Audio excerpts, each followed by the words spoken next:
ಮನುಷ್ಯ ಸಸ್ಯಾಹಾರಿಯ ಅಥವಾ ಮಾಂಸಾಹಾರಿಯ? ನಮ್ಮ ಗ್ರಂಥಗಳು ಏನ್ ಹೇಳ್ತವೆ ಅಂತ ತುಂಬಾ ಜನ ಪ್ರಶ್ನೆ ಮಾಡ್ತಾರೆ. ಈ ಧಾರ್ಮಿಕರಂತ ತಮ್ಮಂತಾವು ಶೋ ಮಾಡ್ಲಿಕ್ಕೆ ತೋರಿಸ್ಲಿಕ್ಕೆ ಹೋಗ್ತಾರಲ್ಲ, ಇವರಿಗೆಲ್ಲ ಇಂಥ ಪ್ರಶ್ನೆ ಬರುದು ಯಾಕೆ ಅಂತ ಹೇಳಿದ್ರೆ, ತಮ್ಮ ಆಲಸ್ಯವನ್ನ, ತಮ್ಮ ಬಲಹೀನತೆಯನ್ನ ಮುಚ್ಚಿಕೊಳ್ಳಿಕ್ಕೆ ಅವರು ಧರ್ಮದ ಆಶ್ರಯವನ್ನು ಪಡೆಯಲಿಕ್ಕೆ ಬಯಸ್ತಾರೆ. ಕೆಲವರೆಲ್ಲ ಪಂಡಿತರ ಪ್ರವಚನಕ್ಕೆ ಹೋಗ್ತಾರೆ, ಅವರಿಗೆ ಅಂತ ಪಂಡಿತರೇ ಸಿಗ್ತಾರೆ. ಅದ್ರಲ್ಲಿ ಅವನು ಏನೇನೆಲ್ಲ ಮಾತಾಡ್ತಾನೆ, ಕೊನೆಗೆ ಹೇಳ್ತಾನೆ ಡೈಲಿ ಸ್ನಾನ ಮಾಡಬಾರ್ದು, ತಲೆಗೆ ಸ್ನಾನ ಮಾಡಿದ್ರೆ ದರಿದ್ರ ಬರ್ತದೆ, ವಾರಕ್ಕೊಮ್ಮೆ ಮಾಡಿದ್ರೆ ಸಾಕು ಹೆಂಗಸ್ತ್ರಂತ. ಇವರು ಆ ಎಲ್ಲ ಪ್ರವಚನವನ್ನು ಬಿಡ್ತಾರೆ, ಆ ಒಂದನ್ನು ಇಟ್ಕೊಳ್ತಾರೆ. ಯಾಕೆ ಅಂತ ಹೇಳಿದ್ರೆ ಇವರಿಗೆ ಸ್ನಾನ ಮಾಡ್ಲಿಕ್ಕೆ ಉದಾಸೀನ, ಅದಕ್ಕೋಸ್ಕರ ಧರ್ಮದ ಅವಲಂಬನೆಯನ್ನು ಬಯಸ್ತಾರೆ. ಅವರು ಅಧ್ಯಾತ್ಮದಲ್ಲಿ ಯಾರು ಮುಂದುವರಿದವ ಕೂಡ ಅವನಿಗೆ ಈ ಪ್ರಶ್ನೆಯೇ ಬರುವುದಿಲ್ಲ. ಯಾಕೆ ಅಂತ ಹೇಳಿದ್ರೆ ಎಲ್ಲ ಜೀವಿಗಳು ಅದು ಒಂದೇ ಕಾರಣ, ನಾನು ಕೂಡ ತನ್ನ ರೀತಿಯ ಅದರದ್ದು ಕೂಡ ಒಂದು ಜೀವನ ಇರುವ ಕಾರಣ ಅದನ್ನು ಕೊಂದು ತಿನ್ಬೇಕು, ತನ್ನ ಕಾಲಿ ನಾಲಗೆ ರುಚಿಗೋಸ್ಕರ ಮತ್ತೊಂದು ಪ್ರಾಣಿಯನ್ನು ಕೊಲ್ಲಬೇಕು ಎನ್ನುವ ಕಾನ್ಸೆಪ್ಟೇ ಬರುವುದಿಲ್ಲ ಅವನಿಗೆ. ಈ ವಾದವನ್ನ ಸಮರ್ಥಿಸಲಿಕ್ಕೆ ಬೇಕಾಗಿ ಕೆಲವರು ಬುದ್ಧಿಜೀವಿಗಳೆನಿಸಿಕೊಂಡವರೆಲ್ಲ ವಿಚಿತ್ರವಾದ ತರ್ಕಗಳನ್ನೆಲ್ಲ ಇರ್ತಾರೆ. ವೇದದಲ್ಲಿ ಮಾಂಸ ಭಕ್ಷಣೆ ಇದೆ,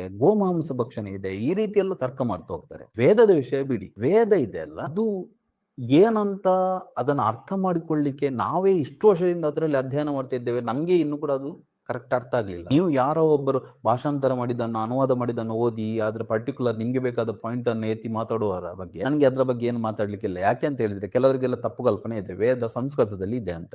ನಿಜವಾಗಿ ನೋಡಿದ್ರೆ ವೇದ ಸಂಸ್ಕೃತದಲ್ಲಿ ಇಲ್ಲ, ಅದು ಸಂಸ್ಕೃತದ ರೀತಿ ಕಾಣ್ತದೆ, ಆದ್ರೆ ಅದು ದೇವ ಭಾಷೆ, ಅದು ಸಂಸ್ಕೃತ. ನಿಜವಾಗಿ ಸಂಸ್ಕೃತ ಗೊತ್ತಿದ್ದವನಿಗೆ ಕೂಡ ವೇದವನ್ನು ಅರ್ಥ ಮಾಡಿಕೊಳ್ಳಿಕ್ಕೆ ಕಷ್ಟ ಆಗ್ತದೆ. ಯಾಕೆ ಅಂತ ಹೇಳಿದ್ರೆ ವೇದವನ್ನ ಅರ್ಥ ಮಾಡಿಕೊಳ್ಬೇಕಾದ್ರೆ ವೇದಾಂಗವನ್ನು ತಿಳಿದಿರ್ಬೇಕು. ಶಿಕ್ಷಾ, ಕಲ್ಪ, ನಿರುಕ್ತ, ಜ್ಯೋತಿಷ್ಯ, ಛಂದಸ್ಸು, ಇದರ ಬಗ್ಗೆ ಎಲ್ಲ ಜ್ಞಾನ ಇದ್ರೆ ಮಾತ್ರ ಅದು ಕೂಡ ಪೂರ್ಣ ರೀತಿಯಲ್ಲಿ ವೇದವನ್ನು ಅರ್ಥ ಮಾಡಿಕೊಳ್ಳಿಕ್ಕೆ ಕಷ್ಟ ಆಗ್ತದೆ. ಯಾಕೆ ಅಂತ ಹೇಳಿದ್ರೆ ವೇದದಲ್ಲಿ ಒಂದೇ ಶಬ್ದಕ್ಕೆ ಬೇರೆ ಬೇರೆ ರೀತಿಯ ಅರ್ಥ ಇದೆ. ಸೈಂಧವ ಅಂತ ಇದೆ, ಸೈಂಧವ ಅಂತ ಹೇಳಿದ್ರೆ ಉಪ್ಪು ಅಂತ ಕೂಡ ಹೇಳ್ತಾರೆ, ಕುದುರೆ ಅಂತ ಕೂಡ ಹೇಳ್ತಾರೆ. ಈಗ ಮಸಾಲೆಗೆ ಸೈಂಧವವನ್ನು ಹಾಕ ಅಂತ ಹೇಳಿದ್ರೆ ನೀವು ಅದನ್ನು ಕುದುರೆಯನ್ನ ಹಾಕಿ ಅಡಿಗೆ ಮಾಡ್ತಿದ್ರು ಮೊದಲನವರಂತೆ ವೇದ ಕಾಲದಲ್ಲಿ ವರ್ಣನೆ ಇದೆ ಅಂತ ಹೇಳಿದ್ರೆ ಅದ್ರ ಬಗ್ಗೆ ನಾವು ಏನು ಮಾತಾಡುವಾಗಿಲ್ಲ, ನಿಮ್ಮ ಮೂರ್ಖತನಕ್ಕೆ ನಗ್ಬೇಕಷ್ಟೇ. ಅದೇ ರೀತಿ ಗೋ ಅಂತ ಹೇಳುವುದು ಕೂಡ ಹಾಗೆ. ಗೋ ಅಂತ ಹೇಳಿದ್ರೆ ದನ ಅಂತ ಕೂಡ ಅರ್ಥ ಇದೆ, ಇಂದ್ರಿಯ ಅಂತ ಕೂಡ ಅರ್ಥ ಇದೆ, ಜ್ಞಾನ ಅಂತ ಕೂಡ ಅರ್ಥ ಇದೆ, ಭೂಮಿ ಅಂತ ಕೂಡ ಅರ್ಥ ಇದೆ.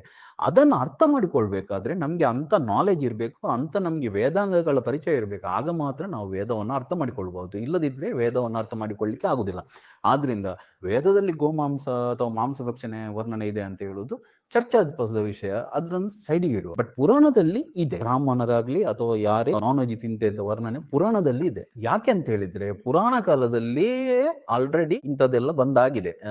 ಸ್ಥಳೀಯ ಪರಂಪರೆಗಳು, ರಾಜರ ಸಂಪರ್ಕ, ರಾಜರ್ಷಿಗಳು, ಇಂಥದ್ದೆಲ್ಲ ಬೇಕಾದಾಗೆ ಅದನ್ನು ಬದಲಾವಣೆ ಮಾಡಿಕೊಂಡೆಲ್ಲ ಆಗಿದೆ ಪುರಾಣದಲ್ಲಿ. ಅಂತ ಒಂದು ಕ್ರಮ ಇದ್ದ ಕಾರಣವೇ, ಆ ಅಪಭ್ರಂಶ ಬಂದ ಕಾರಣವೇ ನಮ್ಮ ದೇಶದಲ್ಲಿ ಮಹಾವೀರ, ಬುದ್ಧ ಮತ್ತೆ ಶಂಕರಾಚಾರ್ಯರು ಇವರೆಲ್ಲ ಹುಟ್ಲಿಕ್ಕೆ ಸಾಧ್ಯ ಆಯ್ತು. ಇದು ಭಾರತದ ಪರಂಪರೆ. ಭಾರತದಲ್ಲಿ ಯಾವ್ದಾದ್ರು ತಪ್ಪಿದ್ರೆ ಅದನ್ನ ತಪ್ಪು ಅಂತ ಹೇಳಿ ಅದನ್ನು ಖಂಡಿಸಿ ಮತ್ತೊಬ್ಬರು ಹುಟ್ಟಿ ಬರ್ಲಿಕ್ಕೆ ಅವಕಾಶ ಇದೆ. ಬಟ್ ಫಾರಿನ್ ಅಲ್ಲಿ ಹುಟ್ಟಿದ ಧರ್ಮಗಳಲ್ಲಿ ಆ ವ್ಯವಸ್ಥೆ ಇಲ್ಲ. ಅಲ್ಲಿ ಏನು ಪುಸ್ತಕದಲ್ಲಿ ಬರ್ದಿದ್ದ ಅದೇ ಫೈನಲ್. ಬಟ್ ನಮ್ಮಲ್ಲಿ ಆ ಸಿಸ್ಟಮ್ ಇಲ್ಲ. ನಮ್ಮಲ್ಲಿ ಏನು ಆ ಮಾಂಸಾಹಾರದ ಪದ್ಧತಿ ಬಂದಿತ್ತು ಅದನ್ನ ವಿರೋಧಿಸ್ಲಿಕ್ಕೆ ಬೇಕಾಗಿ ಮಹಾವೀರ ಬಂದ, ಬುದ್ಧ ಬಂದ, ಮತ್ತೆ ಬುದ್ಧನ ಬೌದ್ಧ ಧರ್ಮ ಪುನಃ ಅದು ಬೇರೆ ರೀತಿ ದಾರಿ ಹಿಡಿದ ಕಾರಣ ಅದನ್ನು ಖಂಡಿಸ್ಲಿಕ್ಕೆ ಪುನಃ ಶಂಕರಾಚಾರ್ಯರು ಬಂದು ಪುನಃ ಇಲ್ಲಿಯ ಪರಂಪರೆಯನ್ನ ಪೂರ್ತಿ ರೀತಿ ಬದಲಾಯಿಸಿದರು. ಇದೆಲ್ಲ ನಮ್ಮ ದೇಶದ ಸಿಸ್ಟಮ್. ಅದರಿಂದ ಕೆಲವರೆಲ್ಲ ವಾದ ಮಾಡ್ತಾರೆ, ರಾಮಕೃಷ್ಣರು ನಾನ್ ವೆಜ್ ತಿಂತಿದ್ರು, ಕೆಲವರೆಲ್ಲ ಸ್ಟೇಟ್ಮೆಂಟ್ ಎಲ್ಲ ಕೊಡ್ತಿದ್ರು ಬುದ್ಧಿಜೀವಿಗಳೆಲ್ಲ. ಅವರು ಕ್ಷತ್ರಿಯರಾದ ಕಾರಣ ತಿಂದಿರ್ಲಿಕ್ಕೂ ಸಾಕು, ನಾವೇ ಅದರಲ್ಲಿ ಏನು ತರ್ಕ ಮಾಡ್ಲಿಕ್ಕೆ ಹೋಗುದಿಲ್ಲ. ಆದ್ರೆ ತಿನ್ಬೇಕಂತ ಕೂಡ ಇಲ್ಲ. ಯಾಕಂತ ಹೇಳಿದ್ರೆ ಮಾಂಸಾಹಾರದ ಪದ್ಧತಿ ಇರುವ ಮನೆಯಲ್ಲಿ ಹುಟ್ಟಿದವರು ಕೂಡ ಪಂಡಿತರಿಗಿಂತ ಜಾಸ್ತಿ ಶುದ್ಧಾಚಾರದಲ್ಲಿ ಬದುಕುವವರು ಎಷ್ಟೋ ಜನ ಇದ್ದಾರೆ. ಆದ್ರಿಂದ ರಾಮಕೃಷ್ಣ ತಿಂದಿದ್ದಾರೆ ಅಂತ ಹೇಳಲಿಕ್ಕೆ ಆಗುದಿಲ್ಲ, ತಿನ್ನಲಿಲ್ಲ ಅಂತ ಹೇಳಲಿಕ್ಕೆ ಆಗುದಿಲ್ಲ. ಅದು ಕೂಡ ಚರ್ಚಾಸ್ಪದ ವಿಷಯವೇ. ಒಂದು ವೇಳೆ ವೇದದಲ್ಲಿ ಆಗ್ಲಿ, ಪುರಾಣದಲ್ಲಿ ಆಗ್ಲಿ, ಅಥವಾ ಯಾವುದ್ರಲ್ಲೇ ಆಗ್ಲಿ, ಒಂದು ವೇಳೆ ಪ್ರಾಣಿಯನ್ನ ಕೊಂದು ತಿನ್ಬೇಕಂತ ಇದ್ರೆ ಅದು ತಪ್ಪೆ. ಅದು ವೇದದಲ್ಲಿ ಇದ್ರು ತಪ್ಪೆ, ಪುರಾಣದಲ್ಲಿ ಇದ್ರು ತಪ್ಪೆ. ಬಟ್ ನಮ್ಮ ದೇಶದ ಸ್ಪೆಷಾಲಿಟಿ ಏನಂತ ಹೇಳಿದ್ರೆ ಅದು ತಪ್ಪು ಅಂತ ಹೇಳುವ ಸ್ವಾತಂತ್ರ್ಯ ಆದ್ರೂ ನಮ್ಗೆ ಇದೆ. ಬಟ್ ಬೇರೆ ದೇಶದಲ್ಲಿ ಆ ಸ್ವಾತಂತ್ರ್ಯ ಇಲ್ಲ. ಏನಾದ್ರೂ ಗ್ರಂಥದ ವಿರುದ್ಧ ಮಾತಾಡಿದ್ರೆ ಅವನ ತಲೆಯನ್ನೇ ಕಡಿದಾಕ್ತಾರೆ. ಇಂಥ ಮಾತೆಲ್ಲ ಅದೇ ನಾನು ಆಗ ಹೇಳಿದಾಗೆ ಬರುವುದು ಯಾರಿಗೆ ಗೊತ್ತಾ? ಧಾರ್ಮಿಕರಂತ ತೋರಿಸಿಕೊಳ್ಳುವ ಡಂಬಾಚಾರ ಮಾಡುವವರಿಗೆ ಮಾತ್ರ ಇಂಥ ಮಾತೆಲ್ಲ ಬರುವುದು. ಆಧ್ಯಾತ್ಮಿಕವಾಗಿ ಮುಂದುವರಿದವನಿಗೆ ಮತ್ತೊಂದು ಪ್ರಾಣಿಯ ಆತ್ಮ, ಅದರ ನೋವು, ಅದನ್ನೆಲ್ಲ ಅರ್ಥ ಮಾಡಿಕೊಳ್ಳಿಕ್ಕೆ ಸಾಧ್ಯ ಆದ್ರೆ ಯಾರು ಕೂಡ ಇಂಥ ಪ್ರಶ್ನೆ ಕೇಳಲಿಕ್ಕೆ ಹೋಗುದಿಲ್ಲ. ನಮ್ಗೆ ಏನ್ ಗೊತ್ತಾ, ಎಲ್ಲ ಸುಲಭದಲ್ಲಿ ಆಗ್ಬೇಕು, ಎಲ್ಲ ನಾವು ಮಾಡುವ ಕೆಲಸ ಎಲ್ಲ ಮಾಡ್ತಾ ಇರ್ಬೇಕು. ಖಾಲಿ ಮಂಗಳವಾರ ಸೋಮವಾರ ಯಾವ್ದಾದ್ರು ಟೆಂಪಲ್ಗೆ ಹೋಗ್ಬೇಕು, ಒಂದು ಸೀರೆ ಕೊಡ್ಬೇಕು, ಒಂದು ಕೋಳಿ ಕೊಡ್ಬೇಕು, ಎಲ್ಲಿಗಾದ್ರೂ ಅಲ್ಲಿಗೆ ನಾವು ಧಾರ್ಮಿಕರಂತ ನಮ್ಮನ್ನು ನಾವೇ ಸರ್ಟಿಫಿಕೇಟ್ ಕೊಟ್ಕೊಳ್ತೇವೆ. ಯಾರ ಪಂಡಿತರು ಹೇಳಿದ್ರು ಹಕ್ಕಿಗೆ ಕಾಳು ಹಾಕ್ಬೇಕಂತೆ, ಒಳ್ಳೇದಂತೆ. ಕರೆಕ್ಟ್, ಒಳ್ಳೇದು, ಅಕ್ಕಿಗೆ ಕಾಳು ಹಾಕ್ತಾನೆ, ಬಟ್ ಮನೆಯಲ್ಲೇ ಕೋಳಿಯನ್ನ ಬೇಯಿಸಿ ತಿಂತಾನೆ. ಕೆಲವರು ಹೇಳ್ತಾರೆ ಮನೆಯಲ್ಲಿ ಮೀನಿಗೆ ಆಹಾರ ಹಾಕ್ಬೇಕಂತೆ, ಒಳ್ಳೇದು, ಅದು ಕೂಡ ಒಳ್ಳೇದು, ಮೀನಿಗೆ ಆಹಾರ ಹಾಕ್ಬೇಕು, ಒಳ್ಳೇದು. ಬಟ್ ಎಷ್ಟೋ ಮೀನನ್ನ ಬೇಯಿಸಿ ತಿಂದಿಯಲ್ಲ, ಅದಕ್ಕೆ ಪಾಪ ಇಲ್ವಾ? ಅಂದ್ರೆ ನಮ್ಗೆ ಯಾವ್ದು ನಮ್ಗೆ ಬೇಕು ಅದನ್ನು ಮಾತ್ರ ನಾವು ಇಟ್ಕೊಳ್ತೇವೆ, ಯಾವ್ದು ನಮ್ಗೆ ಬೇಡವಾ ಅದನ್ನು ನಾವು ಅರ್ಥ ಮಾಡಿಕೊಳ್ಳಿಕ್ಕೆ ಹೋಗುದಿಲ್ಲ. ಅಧ್ಯಾತ್ಮದಲ್ಲಿ ತುಂಬಾ ಮುಂದುವರಿದ ಸಾಧಕರೆಲ್ಲ ಕ್ಲೋಸ್ ಒಡನಾಟ ಇದೆ ನಂಗೆ. ತುಂಬಾ ಧಾರ್ಮಿಕ ವ್ಯಕ್ತಿಗಳು, ಆಧ್ಯಾತ್ಮಿಕ ವ್ಯಕ್ತಿಗಳನ್ನೆಲ್ಲ ಮೀಟ್ ಆಗಿದ್ದೇನೆ ನಾನು. ಬಟ್ ಅವರು ಯಾರು ಕೂಡ ಮಂದಿರಕ್ಕೆ ಹೋಗಿ, ಟೆಂಪಲ್ಗೆ ಹೋಗಿ ಈ ರೀತಿ ಎಲ್ಲ ಯಾರು ಕೂಡ ಹೇಳುದಿಲ್ಲ. ಧ್ಯಾನ ಮಾಡು, ನಿನ್ನೊಳಗೆ ನೀನು ಹುಡುಕು ಅಂತ ಹೇಳ್ತಾರೆ ಹೊರತು, ಅಥವಾ ಸಾಧನೆ ಮಾಡು ಅಂತ ಹೇಳ್ತಾರೆ ಹೊರತು, ಟೆಂಪಲ್ಗೆ ಹೋಗು, ಅಲ್ಲಿ ಸೀರೆ ಕೊಡು, ಇಲ್ಲಿ ಕುಳಿ ಕೊಡು, ಇಲ್ಲಿ ಕೋಳಿ ಕೊಡು ಅಂತ ಯಾರು ಕೂಡ ಹೇಳುದಿಲ್ಲ. ಬಟ್ ಈ ಜನಮಾನಸದಲ್ಲಿ ಯಾರನ್ನು ನೋಡಿದ್ರೆ ಕೂಡ, ಎಲ್ಲಿ ನೋಡಿದ್ರು ಬ್ರಹ್ಮಕಲಶ, ಎಲ್ಲಿ ನೋಡಿದ್ರು ಪೂಜೆ, ಎಲ್ಲಿ ನೋಡಿದ್ರು ಹವನ, ಎಲ್ಲ ನೋಡುವಾಗ ತುಂಬಾ ಧಾರ್ಮಿಕರ ರೀತಿ ಕಾಣ್ತಾ ಇರ್ತಾರೆ. ಬಟ್ ಯಾರಿಗೆ ಕೂಡ ದೇವರು ಬೇಡ, ಖಾಲಿ ದೇವಸ್ಥಾನಕ್ಕಾಗ್ಲಿ ಎಲ್ಲ ಯಾವ ಜಾಗಕ್ಕಾಗ್ಲಿ ಹೋಗುದು ಎಲ್ಲಿ ಏನಕ್ಕೆ ಗೊತ್ತಾ? ಅಲ್ಲಿ ಹೋದ್ರೆ ಮಗಳ ಮದುವೆ ಆಗ್ತದೆ ಅಂತೆ, ಇಲ್ಲಿ ಹೋದ್ರೆ ಮಗನಿಗೆ ಕೆಲಸ ಸಿಗ್ತದೆ ಅಂತೆ. ಈ ತನ್ನ ಸ್ವಾರ್ಥಕ್ಕೋಸ್ಕರ ಹೋಗ್ತಾರೆ ಹೊರತು ಯಾರಿಗೂ ದೇವರು ಎನ್ನುವುದು ಬೇಡ. ಈಗ ಯಾರಾದ್ರೂ ಕೊಲೆ ಮಾಡಿ ಬಂದ್ರೆ ಯಾರನ್ನ, ಅಥವಾ ಒಂದು ರೇಪ್ ಮಾಡಿ ಬಂದ್ರೆ ಅವನನ್ನು ಮನೆಯಲ್ಲಿ ನಾವು ಇಟ್ಕೊಳ್ತೇವ? ಯಾಕೆಂತ ಹೇಳಿದ್ರೆ ನಮ್ಗೆ ಪೊಲೀಸ್ನ ಭಯ ಇದೆ. ಬಟ್ ಯಾರಾದ್ರೂ ನಾನು ಪಾರ್ಟಿ ಮಾಡಿ ಬಂದೆ, ನಾನು ಚಿಕನ್ ತಿಂದು ಬಂದೆ, ಮಟನ್ ತಿಂದು ಬಂದೆ ಅಂತ ಹೇಳಿದ್ರೆ ಒಳ್ಳೆ ಎಂಜಾಯ್ ಮಾಡಿದ್ದೆ ಅಂತ ಕೇಳ್ತಾರೆ. ಯಾಕೆಂತ ಹೇಳಿದ್ರೆ ನಮ್ಗೆ ಭಯ ಇಲ್ಲ, ದೇವರ ಭಯ ಇಲ್ಲ. ಮಗಳಿಗೆ ತುಂಬಾ ಇಷ್ಟ ಮೀನ್ ಇಷ್ಟ, ಅವಳಿಗೆ ಮಾಂಸ ಇಷ್ಟ ಅಂತ ಹೇಳಿ ಬಡಿಸ್ತೇವೆ ನಾವು, ಚಿಕ್ಕ ಮಕ್ಕಳಿಗೆ ಕೂಡ ತಿನ್ನಿಸ್ತೇವೆ. ಬಟ್ ನಾವು ಅವನಿಗೆ ಪಾಪ ಮಾಡ್ತಾ ಇದ್ದೇವೆ ಅಂತ ನಮ್ಗೆ ತಲೆಗೆ ಬರುದಿಲ್ಲ. ಒಂದು ವೇಳೆ ಮಗಳು ಅವಳಿಗೆ ಇಷ್ಟ ಆದ ಯಾರಾದ್ರೂ ಹುಡುಗನೊಟ್ಟಿಗೆ ಓಡಿ ಹೋದ್ರೆ ಅಥವಾ ಯಾರಿಗಾದ್ರು, ಆಗೆಲ್ಲ ನಮ್ಗೆ ಟೆನ್ಷನ್ ಆಗ್ತದೆ. ಯಾಕೆಂತ ಹೇಳಿದ್ರೆ ನಾವೆಲ್ಲ ಸಮಾಜಕ್ಕೋಸ್ಕರ ಬದುಕ್ತಾ ಇದ್ದೇವೆ, ನಮ್ಮ ಅಂತರಂಗಕ್ಕೋಸ್ಕರ ನಾವು ಬದುಕ್ತಾ ಇಲ್ಲ. ಮಗಳಿಗೆ ಬೇರೆ ಯಾವ್ದಾದ್ರು ಇಷ್ಟ ಅಂತ ಹೇಳಿ ಬೇರೆ ಎಲ್ಲ ತಂದು ಕೊಡ್ಲಿಕ್ಕೆ ಆಗ್ತದಾ? ಇಲ್ಲಲ್ಲ. ಬಟ್ ಅವಳಿಗೆ ತುಂಬಾ ಇಷ್ಟ, ಪಾಪ ಮಕ್ಕಳಿಗೆ ಆಶೆ ಅಲ್ಲ ಅಂತ ಹೇಳಿ ಎಲ್ಲ ತಿನ್ನಿಸ್ತಾರೆ. ಪ್ರಾಣಿಯನ್ನ ಕೊಂದು ಅದಕ್ಕೆ ಒಂದು ಕೊಲ್ಲುದು ಅಂತ ಹೇಳಿದ್ರೆ, ನಿಮ್ಮ ಮಗುವಿಗೆ ಒಂದು ಚಿಕ್ಕ ಬೆರಳಿಗೆ ತಾಗಿದ್ರೆ ಕೂಡ 10 ದೇವಸ್ಥಾನಕ್ಕೆ ಆರಕ್ಕೆ ಹೋಗ್ತೀರಿ ನೀವು, ಆಗ ನಿಮ್ಮ ಮಗುವಿಗೆ ಆಗುವ ನೋವು ಗೊತ್ತಿದೆ. ಬಟ್ ದೇವರಂತ ಹೇಳಿದ್ರೆ ಏನು? ದೇವರಂತ ಹೇಳಿದ್ರೆ ಆ ಬ್ರಹ್ಮ ಕೀಟ ಜನನಿ, ಬ್ರಹ್ಮನಿಗೆ ಮತ್ತು ಒಂದು ಸೊಳ್ಳೆಗೆ ಕೂಡ ಅವಳೇ ತಾಯಿ. ತನ್ನ ಮಕ್ಕಳನ್ನು ಕೊಂದ್ರೆ ಅವಳಿಗೆ ಖುಷಿ ಆಗ್ಬಹುದಾ? ಇದನ್ನೇ ವಚನಕಾರರು ಹೇಳಿದ್ದು, ದಯೆ ಇಲ್ಲದ ಧರ್ಮವಾವುದಯ್ಯ, ಅಥವಾ ಜೈನರು ಹೇಳಿದ್ದು ಅಹಿಂಸಾ ಪರಮೋ ಧರ್ಮ. ಅಹಿಂಸೆಗಿಂತ ದೊಡ್ಡ ಧರ್ಮ ಇಲ್ಲ. ಮತ್ತೊಂದು ಪ್ರಾಣಿಗೆ ಮಾಡುವ ಹಿಂಸೆ ಮಾಡದೆ ತಾನು ಬದುಕುವುದು ಅಷ್ಟೇ ಸಾಕು. ನೀವು ಬೇರೆ ಎಲ್ಲಿ ಕೂಡ ಸೀರೆ ಕೊಡ್ಬೇಕಂತಿಲ್ಲ, ಎಲ್ಲಿ ಕೂಡ ಕೋಳಿ ಕೊಡ್ಬೇಕಂತಿಲ್ಲ. ನೀವು ಬೇರೆ ಪ್ರಾಣಿಗೆ ತೊಂದರೆ ಮಾಡದೆ ನಿಮ್ಮಷ್ಟಕ್ಕೆ ಬದುಕಿದ್ರೆ ಅಷ್ಟೇ ಸಾಕು. ಅದೇ ಅಹಿಂಸಾ ಪರಮೋ ಧರ್ಮ ಅಂತ. ನಮ್ಗೆ ಅದು ಯಾವುದು ಕೂಡ ಬೇಡ. ಇದು ಗಂಗಾ ನದಿಯಲ್ಲಿ ಮಿಂಚು ಹಕ್ಕಿ ನೀರಿಗೆ ಮುಳುಗಿದಾಗೆ. ಗಂಗಾ ನದಿಯಲ್ಲಿ ಅದು ದಿನಕ್ಕೆ 100 ಸಲ ಮುಳುಗ್ತದೆ. ಯಾಕೆ ಮುಳುಗುದು ಅಂತ ಹೇಳಿದ್ರೆ ಮೀನಿಗೋಸ್ಕರ ಮುಳುಗುವುದು. ಅದು ಅದಕ್ಕೇನು ಪುಣ್ಯ ಸಿಗುದಿಲ್ಲ. ನಾವು ಹೇಳ್ತೇವೆ ಗಂಗಾ ನದಿಯಲ್ಲಿ ಮುಳುಗಿದ್ರೆ ಪುಣ್ಯ ಅಂತ. ಆ ಹಕ್ಕಿಗೆ ಕೂಡ ಬರ್ಬೇಕಲ್ಲ, ಬರುದಿಲ್ಲ.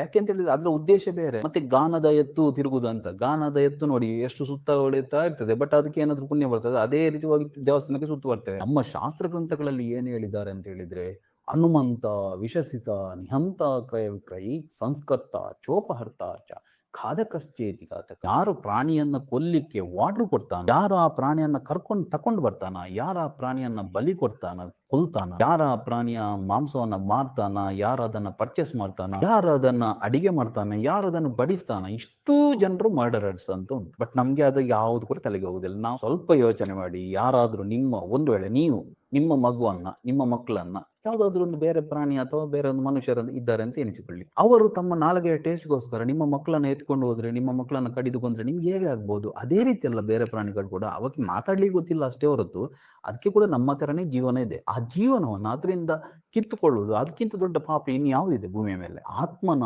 ಪ್ರತಿಕೂಲಾನಿ ಪರೇಶಾನ್ನ ಸಮಾಚಾರೇ ಆತ್ಮವ ಸರ್ವಭೂತೇಶು. ಎಷ್ಟು ಚೆನ್ನಾಗಿ ಹೇಳಿದ್ದಾರೆ ನೋಡಿ ಗ್ರಂಥಗಳಲ್ಲಿ. ಆತ್ಮನ ಪ್ರತಿಕೂಲಾನಿ ಪರೇಶಾನ್ನ ಸಮಾಚಾರೇ. ನಮ್ಗೆ ಯಾವುದು ಬೇಡ ಅಂತ ಆಗ್ತದೆ ಅದನ್ನು ನಾವು ಬೇರೆ ಪ್ರಾಣಿಗಳಿಗೆ, ಬೇರೆಯವರಿಗೆ ಮಾಡ್ಲಿಕ್ಕೆ ಹೋಗ್ಬೇಡಿ. ಯಾಕೆಂತ ಹೇಳಿದ್ರೆ ಕರ್ಮ ಸಿದ್ಧಾಂತವನ್ನು ನಂಬೋ ಕಾರಣ ಅದು ನಮಗೆ ವಾಪಸ್ ಬಂದೇ ಬರ್ತದೆ ಅಂತ. ಆತ್ಮವು ಸರ್ವಭೂತೇಶು, ಎಲ್ಲ ಪ್ರಾಣಿಗಳನ್ನ ನಿನ್ನ ತರವೇ ಯೋಚನೆ ಮಾಡು. ಉಪನಿಷತ್ತಿನಲ್ಲಿ ಕೂಡ ಕಾ ಕೇನ ಹನ್ಯತೆ ಜಂತುರ್ಜಂತು ಕಾ ಕೇನ ರಕ್ಷತೆ ಹಂತಿ ರಕ್ಷತಿ ಚೈವಾತ್ಮ ಯಶಸ್ಸಾದು ಸಮಾಚರೇ ಕರ್ಮನ ಅಯತೆ ಸರ್ವಂ ಕರ್ಮೈವ ಗತಿ ಸಾಧನಂ ತಸ್ಮಾತ್ ಸರ್ವ ಪ್ರಯತ್ನೇನ ಸಾಧು ಕರ್ಮ ಸಮಾಚರೇ. ಎಷ್ಟು ಅದ್ಭುತವಾಗಿ ಹೇಳಿದ್ದಾರೆ ಅಂತ ಹೇಳಿದ್ರೆ, ನೀನು ಪ್ರಾಣಿಯನ್ನ ಕೊಲ್ಲುವುದಿಲ್ಲ ಅಂತ ಹೇಳಲಿಕ್ಕೆ ನೀನ್ ಯಾರು? ನಾನು ಕೊಲ್ತೇನೆ ಅಂತ ಹೇಳಲಿಕ್ಕೆ ನೀನು ಯಾರು? ನೀನು ಅದನ್ನು ಕೊಲ್ಲೋ ಮೂಲಕ ಅಥವಾ ಉಳಿಸುವ ಮೂಲಕ ಎರಡರಿಂದಲೂ ಕೂಡ ನಿನ್ನನ್ನು ನೀನೇ ಕೊಲ್ತಾ ಇದ್ದಿ, ನಿನ್ನನ್ನು ನೀನೇ ಉಳಿಸಿಕೊಳ್ತಾ ಇದ್ದಿ ಅಂತ ಹೇಳಿದ್ರೆ ಕರ್ಮ ಸಿದ್ಧಾಂತ ಇರೋ ಕಾರಣ ನೀನು ಅದನ್ನು ಕೊಂದ್ರೆ ಇನ್ನು ಈ ಜನ್ಮದಲ್ಲಿ ಅಥವಾ ಮುಂದಿನ ಜನ್ಮದಲ್ಲಿ ನಿನ್ನನ್ನು ಕೂಡ ಅದು ಕೊಲ್ತದೆ. ಅದನ್ನು ಉಳಿಸಿದ್ರೆ ನೀನು ಕೂಡ ಉಳಿಯುತ್ತಿ. ಆದ್ರಿಂದ ನೀನು ಏನು ಮಾಡುದಿದ್ರು ನಿನ್ಗೋಸ್ಕರವೇ ಮಾಡ್ತಾ ಇದ್ದೀಯ ಹೊರತು ನೀನೇನು ಉಪಕಾರ ಮಾಡ್ತಾ ಇಲ್ಲ. ಆದ್ರಿಂದ ಕಷ್ಟಪಟ್ಟಾದ್ರೂ ನೀನು ಒಳ್ಳೆ ಕೆಲಸ ಮಾತ್ರ ಮಾಡ್ಲಿಕ್ಕೆ ಹೋಗ್ಬೇಕು, ಬೇರೆಯವರಿಗೆ ನೋವು ಮಾಡೋ ಕೆಲಸ ಮಾಡಬಾರ್ದು ಅಂತ ಸ್ಪಷ್ಟವಾಗಿ ಬರ್ದಿದೆ ಅದರಲ್ಲಿ. ಸೂರ್ಯ ನಾಮ ತೇಲೋಕ ಅಂಧೇನ ತಮಸಾವೃತ ತಾಂಸೆ ಪ್ರೈತ್ಯಾಭಿಗಚ್ಚಂತಿ ಏಕೆ ಜಾತ್ಮಾನೋ ಜನ ಅಂತ ಹೇಳಿದ್ರೆ, ಸುರಿ ಲೋಕಗಳಿಗೆಲ್ಲ, ಆ ಅಂಧಕಾರ ತುಂಬಿದ ಲೋಕಗಳಿಗೆಲ್ಲ ಸತ್ತ ನಂತರ ಯಾರು ಹೋಗ್ತಾರೆ ಅಂತ ಹೇಳಿದ್ರೆ, ಏಕೆ ಚಾತ್ಮಹನೋ ಜನ, ತನ್ನ ಆತ್ಮವನ್ನು ತಾನೇ ಕೊಂದುಕೊಂಡವರು ಅಂತ ಹೇಳಿದ್ರೆ ತನಗೆ ತಾನೇ ತೊಂದರೆ ಮಾಡಿದವರು. ಬಟ್ ನಮ್ಗೆ ಅದು ಯಾವುದು ಕೂಡ ಬೇಡ. ನಮ್ಮ ಮಕ್ಕಳನ್ನು ನಾವು ತುಂಬಾ ಪ್ರೀತಿ ಮಾಡ್ತೇವೆ ಅಂತ ಹೇಳ್ತೇವೆ, ಬಟ್ ನಮ್ಮ ಮಕ್ಕಳಿಗೆ ನಾವು ಕಲಿಸ್ತೇವೆ ಹೇಗೆ ಪ್ರಾಣಿಯನ್ನು ಕೊಲ್ಲುವುದು, ಹೇಗೆ ತಿನ್ನುವುದು ಅಂತ. ನಿಜವಾಗಿ ನೋಡಿದ್ರೆ ಭಾರತದಲ್ಲಿ ವೆಜ್ ನಾನ್ ವೆಜ್ ಕಾನ್ಸೆಪ್ಟ್ ಇಲ್ಲ. ಭಾರತದಲ್ಲಿ ಸಾತ್ವಿಕ, ರಾಜಸಿಕ, ತಾಮಸಿಕ ಆಹಾರ ಅಂತ ಇರುವುದು. ಅಂದ್ರೆ ಸಾತ್ವಿಕ ಆಹಾರ, 3 ರೀತಿಯ ಆಹಾರ ಇದೆ: ಸಾತ್ವಿಕ, ರಾಜಸಿಕ, ತಾಮಸಿಕ. ಅದೇ ರೀತಿ 3 ದೇವತೆಗಳಿದ್ದಾವೆ: ಸಾತ್ವಿಕ ದೇವತೆಗಳು, ರಾಜಸಿಕ ದೇವತೆಗಳು, ತಾಮಸಿಕ ದೇವತೆಗಳು. ಅದೇ ರೀತಿ 3 ಯಜ್ಞಗಳಿವೆ: ಸಾತ್ವಿಕ, ರಾಜಸಿಕ, ತಾಮಸಿಕ. ಈ ಯಜ್ಞಗಳಲ್ಲಿ ಸಾತ್ವಿಕ ಆಹಾರವನ್ನ ಹಾಕಿ ಯಜ್ಞ ಮಾಡಿದ್ರೆ ಸಾತ್ವಿಕ ದೇವತೆಗಳ ಆವಿರ್ಭಾವ ಆಗ್ತದೆ. ರಾಜಸಿಕ ಆಹಾರ ಹಾಕಿದ್ರೆ ರಾಜಸಿಕ ದೇವತೆಗಳು, ತಾಮಸಿಕ ಆಹಾರ ರಕ್ತ ಮಾಂಸ ಹಾಕಿದ್ರೆ ರಕ್ತ ಮಾಂಸದ ತಾಮಸಿಕ ದೇವತೆಗಳ ಆವಿರ್ಭಾವ ಆಗ್ತದೆ. ಅದೇ ರೀತಿ ನಮ್ಮ ದೇಹಕ್ಕೆ ಕೂಡ ನಾವು ಯಾವ ಆಹಾರ ತಿಂತೇವ, ಅದೇ ರೀತಿಯ ಶಕ್ತಿ, ಅದೇ ರೀತಿಯ ಭಾವನೆ, ಅದೇ ರೀತಿಯ ಪರ್ಸನಾಲಿಟಿ ನಮ್ಮಲ್ಲಿ ಗ್ರೋ ಆಗ್ಲಿಕ್ಕೆ ಸ್ಟಾರ್ಟ್ ಆಗ್ತದೆ ಅಂತ. ನಮ್ಮ ದೇಹ ಮತ್ತು ಮನಸ್ಸು ಬೇರೆ ಬೇರೆ ಅಲ್ಲ, ದೇಹದ್ದೇ ಸೂಕ್ಷ್ಮ ರೂಪ ಮನಸ್ಸಾದ ಕಾರಣ ನಾವು ಯಾವ ಆಹಾರವನ್ನು ತಿಂತೇವ ಅದೇ ರೀತಿಯ ಭಾವನೆಗಳು, ಅದೇ ರೀತಿಯ ಫೀಲಿಂಗ್ಸ್, ಅದೇ ರೀತಿಯ ಮಾನಸಿಕ ಸ್ಥಿತಿ ನಮ್ಮದಾಗ್ತದೆ. ಆದ್ರಿಂದ ಆಧ್ಯಾತ್ಮಿಕವಾಗಿ ಮತ್ತು ಸೈಂಟಿಫಿಕಲಿ ಕೂಡ ನಮ್ಮ ದೇಹಕ್ಕೆ